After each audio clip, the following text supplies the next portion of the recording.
जैसे कि ट्यूशन अगर आप क्लास 11 से रिलेटेड है तो आपको पता है कि आपका एग्जाम डेट आ चुका है और एग्जाम रूटीन भी जैकबोर्ड की तरफ से जारी कर दिया गया है। आप सब सोचते होंगे कि सर इतना कम समय में हम क्या पढ़ें और क्या नहीं। तो मैं ट्यूशन आप लोगों के लिए जो पांच पांच मॉडल सेट प्रोवाइड कर रहा हूं। अगर साल भर में अगर आप कुछ भी अभी तक नहीं पढ़ पाए हैं तो मैं उम्मीद करता हूं कि अगर पांचों मॉडल सेट को अगर पढ़ लेते हैं जो हर एक सब्जेक्ट में आप लोगों तक पहुंचाने की कोशिश करूंगा। जो अभी हम लोगों ने हिस्ट्री का, पॉलिटिकल साइंस का, जियोग्राफी का, हिंदी इलेक्टिव का जो अभी देख रहे कंटिन्यू, इसी का रिगार्डिंग आज मैं जो लेकर आया हूँ वो है आपका हिंदी कोर। यानी हिंदी कोर का मॉडल सेट नंबर 1 लेकर आया एडिशन, जहां पे आपको मैं बताने की कोशिश करूंगा कि अगर आप कोई बंदा है जो साल भर तक कुछ नहीं पढ़े हैं और अगर आप बिना पढ़े अगर आप चाहते हैं इस पूरा सिलेबस को कैसे कंप्लीट करें शॉर्ट टाइम में, तो आप लोग को उससे कुछ नहीं करना है। आपको पांचों मॉडल सेट को आप अच्छी तरह से ध्यान से पढ़े, बिना स्किप के पढ़े। एडिशन अगर आपको मैं उम्मीद करता हूं कि अगर पांचों मॉडल सेट को कर लेते हैं, मैं एक मॉडल सेट में आप लोगों को 40% बताऊंगा। अगर एक मॉडल सेट में अगर 40% बताते हैं तो 5 मॉडल सेट में आपको 200 क्वेश्चन हो जाएगा। ठीक है, अगर इन 200 क्वेश्चन को कर लेते हैं तो मैं गारंटी के साथ कह सकता हूं कि ट्यूशन आपका 80 प्लस मार्क्स आएंगे। पर्सन थे जब भी वीडियो को देखो बिना स्किप के देखिए, क्योंकि मैं बीच बीच में आप लोगों के लिए बहुत इंपॉर्टेंट की पॉइंट नोट करवाता हूं। सो गाइस, आप लोग चाहते हैं कि सर इसी तरह से हमें हिंदी कोर का हर एक मॉडल पेपर प्रोवाइड करें, हम तक पहुंचे, तो ट्यूशन आप लोग कमेंट सेक्शन में बिल्कुल कमेंट करना ना भूलें। और साथ ही साथ आप लोगों के लिए जब इतना मेहनत कर रहे हैं हमारे पूरे टेक्निकल टीम, तो ट्यूशन आप लोग एक काम जरूर करें कि उस बंदे तक इस वीडियो को सेंड करें। या बहुत कुछ पढ़ चुके हैं लेकिन उनको पता नहीं कि कहां से क्वेश्चन क्रिएट होगा, तो ट्यूशन उस तरह के स्टूडेंट को भी इस वीडियो को जरूर सेंड करें। और देखने के बाद बीच में नहीं, अगर देखने के बाद अगर अच्छा लगे तो लाइक करें और बेल आइकन को जरूर प्रेस करें सब्सक्राइब करने के बाद। तो ट्यूशन हम लोग क्वेश्चन की ओर मूव करते हैं। मैं उम्मीद करता हूं आपको वो क्वेश्चन प्रोवाइड करने की कोशिश करूंगा जो आपके पेपर में राइटली छपने वाले हैं। तो चलिए सबसे पहले ट्यूशन हम लोग क्वेश्चन उठाते हैं। अगर आप हिंदी कोड लिए हैं तो आपको सबसे पहले ट्यूशन क्वेश्चन नंबर 1 से लेकर क्वेश्चन नंबर 4 तक, आपको 1 से लेकर 4 तक आपको पैसेज देखने को मिलेंगे। और इन पैसेज को ट्यूशन अगर आप अच्छी तरह से स्टडी कर लेंगे, याद रखिएगा ट्यूशन आपको 4 मार्क्स यहाँ पे आपका कंफर्म हो जाएगा। ठीक है, तो सबसे पहले आप पैसेज को स्टडी करें। पैसेज को स्टडी करने के बाद ट्यूशन आपको पता चलेगा कि किस तरह से क्वेश्चन पूछेगा। चलिए हम पैसेज को रीड करते हैं कि मनुष्य को किसी भी परिस्थिति में निराश नहीं होना चाहिए। बिल्कुल सही बात है। 100 असफलताएं मिलने पर भी जो एक बार प्रयत्न करता है वो अवस्था सफल होता है। निराशा से बचने का अवघात उपाय सफलता असफलता से निरपेक्ष होकर निरंतर कार्य करते रहना है। जो व्यक्ति तन मन से कार्य करता रहता है उसे निराश के ये समझ ही नहीं मिलता है। निराशा एक भयानक रोग है। निराश व्यक्ति हर समय चिंता और मोक्ष में झोंक में ज्वलता रहता है, जिसके फलस्वरूप शरीर के सभी तंत्र असंतुलित हो जाती है तथा उसका शरीर व्याधियों का घर बन जाता है, यानी बीमारियों का जो है घर बन जाता है। हमें इस भयंकर बीमारियों को अपने पास भटकने नहीं देना चाहिए। इसका तकनीक भी अभ्यास होता हस्त परिवार हस्त वैज्ञान विनोद और मनोरंजन द्वारा इसे तुरंत भगा देना चाहिए। इन्हीं जो क्वेश्चन याद रखिएगा, ये जो मॉडल सेट में करवा रहा हूँ ये जो है ये पैसेज 2020 का पूछा हुआ पैसेज है। ये मॉडल से दोस्तों यहाँ पे जो अभी क्वेश्चन डिस्कस किए पैसेज में बस आपको इतना ही बताया है कि कोई भी जैसी भी परिस्थिति हो आपको निराश नहीं होना चाहिए। हर एक परिस्थिति से हमें लड़ना चाहिए। देखते हैं चलिए इसमें क्वेश्चन किस तरह से क्रिएट किया गया है। चलिए देखते हैं पहला क्वेश्चन कि प्रस्तुत गद्यांश का उचित शीर्षक बताइए। तो प्रस्तुत गद्यांश का जो उचित शीर्षक होगा अभी हम लोगों ने जस्ट डिस्कस किए, क्या हो जाएगा क्वेश्चन, तो अभी हम लोग जस्ट डिस्कस किए, क्या हो जाएगा सफल जीवन। क्या हो जाएगी सफल जीवन, इसका बिल्कुल सही उत्तर हो जाएगा। ठीक है, अगला क्वेश्चन पे आते हैं। क्वेश्चन नंबर 2 है आपके सामने कि मनुष्य को कब निराश होना चाहिए। जो मनुष्य है वो कब निराश होना चाहिए। मनुष्य को कभी भी निराश नहीं होना चाहिए, चाहे आपका परिस्थिति जैसा भी हो। क्वेश्चन नंबर 3 में आते हैं कि 100 असफलता मिलने पर हमें क्या करनी चाहिए। यानी जब भी हमें 100 बार अगर असफलता मिल रहा है, कोई भी काम कर रहे हैं, अगर 100 बार 100 बार अगर हमें असफलता मिल रहा है, अनसक्सेसफुल मिल रहे हैं, तो हमें क्या करना चाहिए 101वें बार प्रत्यय करना चाहिए। यानी 101 बार हमें से उस काम को करना चाहिए। अगला क्वेश्चन पे आते हैं। नेक्स्ट क्वेश्चन है क्वेश्चन नंबर आपके सामने मोस्ट इंपोर्टेंट क्वेश्चन है क्वेश्चन नंबर 4। निराशा से बचने का अमोघ उपाय क्या है। अमोघ उपाय क्या है। तो निराशा से बचने का निरंतर कार्य करते रहना है। यानी निराश अगर नहीं होना चाहते हैं तो आपको निरंतर कार्य करते रहना है। अगर आप पैसेज को स्टडी कर लेंगे तो मैं उम्मीद करता हूं दोस्तों कि आप 4 क्वेश्चन आपसे कंफर्म कर सकते हैं। फिर से एक पैसेज आएगा आपके एग्जाम में, यानी 5 नंबर से लेकर 8 नंबर तक पैसेज को अच्छी तरह से आपको पढ़ना है। पर ये पैसेज जो आपके बुक से होंगे और ये भी प्रश्न जो है अभी जो पूछे रहेंगे वो 2020 का पूछा हुआ प्रश्न है। नौजवानों, आज का युग धर्म शक्ति उपासना है, बस बहुत अब हो चुकी है, शांति की चर्चा यहाँ पर हो चुकी है, आती ही हिंसा तत्वों की चर्चा यहाँ पर, ये मधुर सिद्धांत रक्षा देश की पर कर ना पाए ऐतिहासिक सत्य, यह सत्य अब पहचानना है। इसमें आपको पैसेज दिया गया है, चलिए देखते हैं इसमें किस तरह से क्वेश्चन पूछा जाएगा आपके सामने। ये कवि से लिया गया है, कविता से लिया गया, पोएट्री से। ये कवि किसे संबोधित कर रहा है, जो कवि है वो किसे संबोधित कर रहा है, जस्ट डिस्कस के नौजवान को संबोधित कर रहा है। कवि किसकी उपासना की बात करता है, जो कवि है वो किसकी उपासना की बात करता है, याद रखिएगा।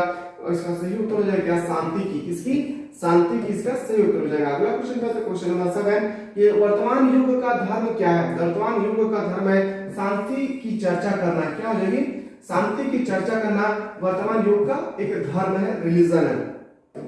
आता है अगला क्वेश्चन में, क्वेश्चन नंबर आपके सामने है क्वेश्चन नंबर 8 कि प्रस्तुत कविता का शीर्षक कौन है, और प्रस्तुत जो कविता है इसकी शीर्षक आपको बताना है क्या होगी। इसका जो शीर्षक होगा वो है आपका क्या, शांति का प्रयोग। अभी हम जस्ट डिस्कस किए थे कि शांति का प्रयोग इसी स्टोरी में बताया गया है, ठीक है। मूव करते हैं अगला क्वेश्चन पे, क्वेश्चन नंबर आपके सामने है 9, साहित्य या समला से क्या अभिप्राय है। जो साहित्य या मामला है उसका क्या अभिप्राय है, इसका अभिप्राय कहां से, धरती से। कहां से हो जाएगी, धरती यानी लैंड, भूमि, इसका सही उत्तर हो जाएगा। अगला क्वेश्चन पे आते हैं, क्वेश्चन नंबर 10 है आपके सामने। आप लोग चाहते हैं कि सर इसी तरह से हमें हर एक सब्जेक्ट के लिए मॉडल से प्रोवाइड करें जो हमारे प्लेटफॉर्म पे टीचर द्वारा तैयार किए हैं, तो आप लोग कमेंट सेक्शन में बिल्कुल कमेंट करना ना भूलें। और आप लोगों के लिए जब हमारे पूरे टेक्निकल टीम रातों रात जाकर ये सब कंटेंट प्रोवाइड कर रहे हैं, तैयारी कर रहे हैं आप लोगों के लिए, तो आप लोग वीडियो को उस कैंडिडेट तक पहुंचाएं जो साल भर में कुछ नहीं पढ़े हैं या कुछ पढ़े भी है तो उनको पता नहीं है कि कौन से क्वेश्चन कहाँ पे पूछे जाएंगे। तो आप लोग एक काम ये जरूर करें, वीडियो देखने के बाद अगर थोड़ा सा भी अच्छा लगे तो लाइक करना ना भूले। क्वेश्चन एक प्रस्तुत कविता का शीर्षक बताइए। जो प्रस्तुत कविता है उसका शीर्षक हमको बताना है, वृक्ष काटने के दुष्परिणाम। क्या हो जाएगी, वृक्ष काटने के दुष्परिणाम, इसका सही उत्तर हो जाएगा। अगला क्वेश्चन पे आते हैं, नेक्स्ट क्वेश्चन है क्वेश्चन नंबर 11, शासकीय पत्रों में क्या अनावश्यक है। जो शासकीय पत्र है उसमें क्या अनावश्यक है, याद रखिएगा व्यक्तिगत शैली, इसका सही उत्तर हो जाएगा व्यक्तिगत शैली, यानी ऑप्शन नंबर आपका बिल्कुल सही उत्तर होगा बी। वो कहता है अगला क्वेश्चन पे, क्वेश्चन है कि सौनिवेश के लिए वायलिस्ट शब्द का प्रयोग किस प्रारूप में किया जाता है। किस प्रारूप में किया जाता है, तभी हम लोग डिस्कस किए थे अर्धशासकीय प्रारूप में। कहां पे, अर्धशासकीय प्रारूप। बस ये 5 मॉडल सेट आपको कर लेना, जो अभी मैं आपको मॉडल सेट नंबर 1 डिस्कस करवा रहा हूं। इसके बाद हम देखेंगे मॉडल सेट नंबर 2। आप चाहते हैं सर हिंदी इलेक्टिव का भी एक मॉडल सेट हमें करवाइए, तो आप लोग कमेंट सेक्शन में बिल्कुल कमेंट करना ना भूलें। क्वेश्चन है इंडियन यूनिवर्सिटी के इस प्रारूप में संबोधन और स्वनिर्देश नहीं होती है। याद रखिए कहां पे, वैज्ञानिक विज्ञापन में, ऑप्शन नंबर ए इसका सही उत्तर हो जाएगा। अगला क्वेश्चन पे आते हैं, क्वेश्चन नंबर 14 कि निबंध लेखन का प्रमुख भाग या अंग है। निबंध लेखन का जो प्रमुख भाग है उसको बताना है, क्या होगी, याद रखिए सार या निष्कर्ष, विषय का विस्तार, प्रस्तावना, यानी ऑप्शन नंबर आपका बिल्कुल सही उत्तर हो जाएगा। क्या डी इसका राइट आंसर होगा। अभी जो हम लोग डिस्कस कर रहे हैं ये है आपका ग्रामेटिकल सेक्शन में। ग्रामेटिकल सेक्शन से रिलेटेड आपके 10 मार्क्स में क्वेश्चन पूछे जाएंगे, इसीलिए ग्रामेटिकल सेक्शन को जरूर आप करके जाए। मैं बहुत अच्छी तरह से ग्रामेटिकल सेक्शन को बता कर रखे। अगर आप में से कोई ऐसा स्टूडेंट जो अभी तक नहीं देखे तो आप प्लेलिस्ट में जाकर हिंदी कोर को सर्च करेंगे। आप हिंदी कोर को सर्च करने के बाद आप अच्छी तरह से देख सकते हैं। मैंने पार्ट 1, पार्ट 2 और पार्ट 3 करके बहुत ही अच्छी तरह से बता के रखे कि आपसे अगर हिंदी कोर कोई बंदा दिया है तो उससे किस तरह से उसके ग्रामेटिकल सेक्शन से क्वेश्चन पूछे जाने वाले हैं। व्यक्ति विशेष स्थान, विशेष ऋतु, विशेष अवधि से संबंधित निबंध की श्रेणी में आते हैं, तो याद रखिए विचारात्मक। कहां से आते हैं, विचारात्मक, इसका सही उत्तर हो जाएगा। अगला प्रश्न क्या है, क्वेश्चन नंबर 16 के साहित्य अभिव्यक्ति में रचनात्मक लेखन का माध्यम है। तो रचनात्मक लेखन का माध्यम हम लोग बहुत अच्छी तरह से डिस्कस कर चुके हैं, क्या होगी भाषा, इसका राइट आंसर हो जाएगा। अगला क्वेश्चन पे आते हैं, क्वेश्चन नंबर 17 रचनात्मक लेखन में भाषा का सबसे पुराना रिश्ता किससे संबंधित है। यानी रचनात्मक लेखन का सबसे पुराना आपको बताना है कि रिश्ता किससे संबंधित है, प्रातीक की। किससे, प्रातीक, इसका बिल्कुल सही उत्तर हो जाएगा। मूव करते हैं अगला क्वेश्चन पे, क्वेश्चन नंबर 18 की ओर। किस विद्वान का मत है कि भाव प्रवणता ही काव्य रचना का उत्सव है। तो वाद स्वार्थ, क्या जगह वाद वार्थ, इसका बिल्कुल राइट आंसर होगा ऑप्शन नंबर सी। मूव करते हैं अगला क्वेश्चन पे। क्वेश्चन नंबर 19 आपके पास कि गद्य यदि कवियों की कसौटी है तो गद्य की कसौटी है, तो गद्य की कसौटी निबंध है। क्या हो जाएगी? निबंध। याद रखिएगा, मैं फिर से बताना चाह रहा हूँ कि क्वेश्चन नंबर आप याद रखिएगा 1 से लेकर क्वेश्चन नंबर 10 तक आपको पैसेज के रूप में देखने को मिलेंगे। क्वेश्चन नंबर 10 से लेकर क्वेश्चन नंबर 20 तक आपको ग्रामेटिकल सेक्शन से यानी व्याकरण से देखने को मिलेंगे, और क्वेश्चन नंबर 20 से लेकर क्वेश्चन नंबर 40 तक आपका यानी बुक से रिलेटेड होंगे, किस तरह से आपके बुक में चैप्टर बाय चैप्टर दिखा हुआ है उसके बारे में क्वेश्चन पूछे जाएंगे। नाटक विद्या है, जो नाटक विद्या है क्या है? दृश्य श्रव्य। क्या हो जाएगी? दृश्य श्रव्य। ऑप्शन नंबर सी का सही उत्तर हो जाएगा। अगला क्वेश्चन है क्वेश्चन नंबर 21 कि अभिव्यक्ति की सबसे रचनात्मक विद्या माना जाता है, तो अभिव्यक्ति की सबसे जो रचनात्मक विद्या मानी जाती है वो क्या हो जाएगी? विज्ञापन को। क्या हो जाएगी? विज्ञापन इसका सही उत्तर हो जाएगा। सो डिस्ट्रीब्यूशन आप लोगों को इसी तरह से हमारे प्लेटफॉर्म से जुड़े रहें। अगर आप चाहते हैं सर मैं क्लास 12 में भी अच्छी तरह से तैयारी करना चाहती हूँ या चाहता हूँ, तब लोग बिल्कुल इस प्लेटफॉर्म से तैयारी करें, क्योंकि इस प्लेटफॉर्म में आप लोगों को वो क्वेश्चन प्रोवाइड करने किए जाते हैं जो आपके पेपर में डायरेक्टली छपने वाले हैं। क्योंकि आप अगर चैप्टर बाय चैप्टर पढ़ते रहेंगे डिस्ट्रीब्यूशन तो आपके पास बहुत ही कम समय, इन कम समय में सभी को कवर करना इतना पॉसिबल नहीं है। इसीलिए इस प्लेटफॉर्म पे आप लोगों को डायरेक्टली वो क्वेश्चन प्रोवाइड किए जा रहे हैं जो आपके पेपर में डायरेक्टली छपने वाले हैं। वर्तमान पत्रिका का स्वरूप है, वर्तमान पत्रिका का क्या स्वरूप होगी?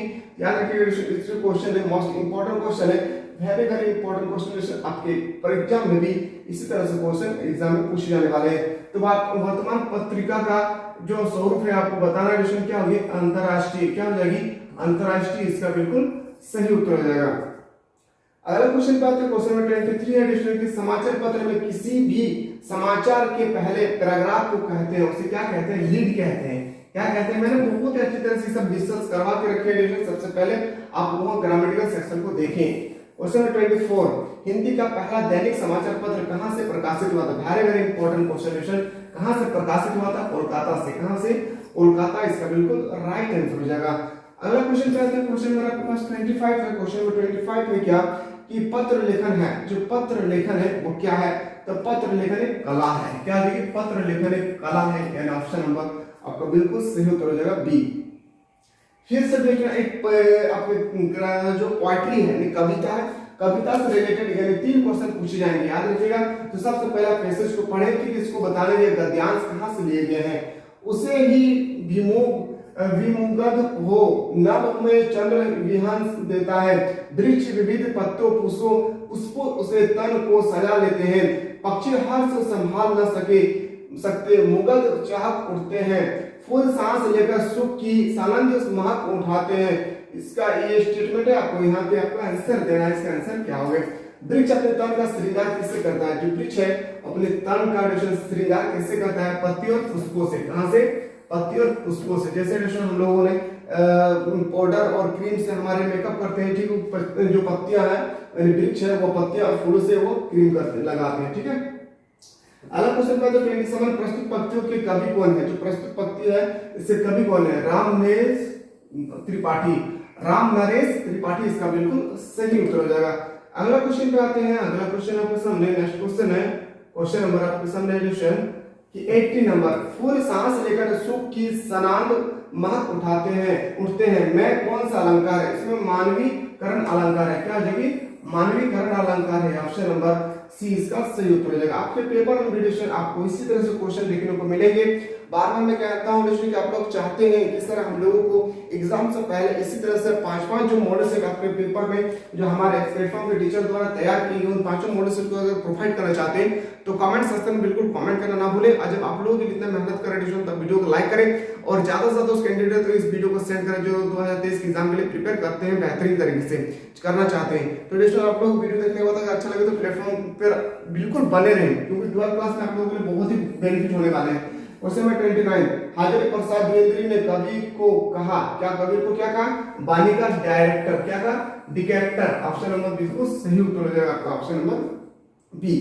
अगला क्वेश्चन आता है क्वेश्चन नंबर 30 है। प्रश्न है 30 नंबर पाथिक किससे सौंदर्य पर मुग्ध होकर वही बसाना चाहते हैं? तो प्रकृति को किससे बसाना चाहते थे? प्रकृति को। आप चैप्टर बाय चैप्टर पहले पढ़े, अगर चैप्टर बाय चैप्टर अगर नहीं पढ़े तो दोस्तों मेरे चैनल पर आकर आप प्ले लिस्ट में जाइए और सबसे पहले हिंदी कोर को सर्च करने के बाद आप देखिए सब कुछ मैं बता के रखूँ। वहाँ पे किसान की आंखों का तारा जवानी में किसकी लाठी से मारा गया, याद रखिएगा कारकुनों से। कहां से? कारकुनों से। इसका बिल्कुल सही उत्तर हो जाएगा ऑप्शन नंबर सी। अगला क्वेश्चन आते हैं क्वेश्चन नंबर 32 कि कविता का गांधी किसे कहा गया? कविता का गांधी किसे कहा गया? भवानी प्रसाद मिश्र। किसको? भवानी प्रसाद मिश्र को। ऑप्शन नंबर बी ए आपका सही उत्तर हो जाएगा। मूव करते हैं अगला क्वेश्चन है क्वेश्चन नंबर 33 है आपके पेपर में भी हूबहू इसी तरह से क्वेश्चन छपने वाले हैं कि आओ मिलकर बचाएं कविता मूलतः किस भाषा में लिखी गई है? यह किस भाषा में लिखी गई थी? संथाली में। बहुत इंपॉर्टेंट क्वेश्चन है, किस भाषा में लिखी गई थी?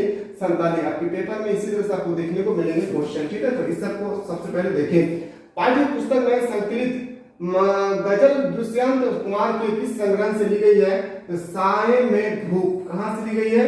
साये में धूप। इसका बिल्कुल सही उत्तर हो जाएगा। अगला क्वेश्चन आते हैं, नेक्स्ट क्वेश्चन है क्वेश्चन नंबर 35। चंपा काले काले अक्षर नहीं चिन्हती, शीर्ष में चिन्हित का अर्थ क्या? चिन्हित का अर्थ क्या? पहचानती है। चिन्हित हम लोग जो बोलते हैं वही इसका राइट आंसर होगा क्या? पहचानते हैं। आप लोग बिल्कुल डिस्टर्ब, आप लोग अगर चाहते हैं इस तरह से 5-5 मॉडल से प्रोवाइड करें तो आप लोग बिल्कुल चैनल से जुड़े रहें।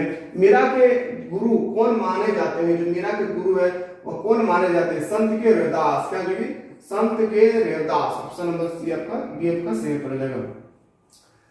क्वेश्चन 37 पे आते हैं कि धारावाहिक रजनी की कड़ी में रजनी किस समस्या से जूझती दर्शाई गई है? किस समस्या? शिक्षा के व्यवसायीकरण की समस्या। यानी ऑप्शन नंबर आपका जो सही उत्तर होगा ऑप्शन नंबर सी आपका राइट आंसर हो जाएगा। मूव करते हैं अगला क्वेश्चन 38। नमक का दारोगा कौन है? इसमें आपको बताना है कि नमक का दारोगा कौन है? मुंशी बंसीधर। क्या हो जाएगा? मुंशी बंसीधर। इसका बिल्कुल सही उत्तर हो जाएगा। अगला क्वेश्चन पे चलते हैं। नेक्स्ट क्वेश्चन आपके सामने 39। कुमार गंधर्व के अनुसार गाने का ऐसा अंदाज क्या कहलाता है जो एक आम आदमी को भी विभोर कर देते हैं? इसे हम लोग बोलते हैं गान पान। क्या बोलते हैं? गान पन। ऑप्शन नंबर सी आपका सही उत्तर हो जाएगा। चलिए आज का देखते हैं लास्ट क्वेश्चन। इसके बाद आपको डिक्शन में मॉडल सेट नंबर 2 आप लोगों को करवाने की कोशिश करूंगा। जो आपके पेपर के रिगार्डिंग इंपॉर्टेंट क्वेश्चन होंगे वही पेपर में डिक्शन सेट किए जाएंगे हमारे मॉडल सेट नंबर 2 में, ठीक है। तो आप लोग बिल्कुल प्लेटफॉर्म से जुड़े रहें। और क्वेश्चन है कि राजस्थान में कई कुएं खोदने का कार्य क्या है? कुएं खोदने का है बसोली से। कहां से किया जाता है? कहां से किया जाता है? तो बसोली से। सो गाइस यहाँ पे जो अभी हम लोग जो डिस्कस किए हैं आपका हिंदी कोर का सेट नंबर 1 था। आप चाहते हैं कि इसी तरह से हमें मॉडल सेट नंबर 1 से लेकर 5 जो मॉडल सेट आपके पेपर में पूछे जाने वाले हमारे पेपर में उसी तरह से मॉडल सेट प्रोवाइड करें तो बिल्कुल इस प्लेटफॉर्म से जुड़े रहे। चलिए अगले वीडियो में तब तक लीजिए।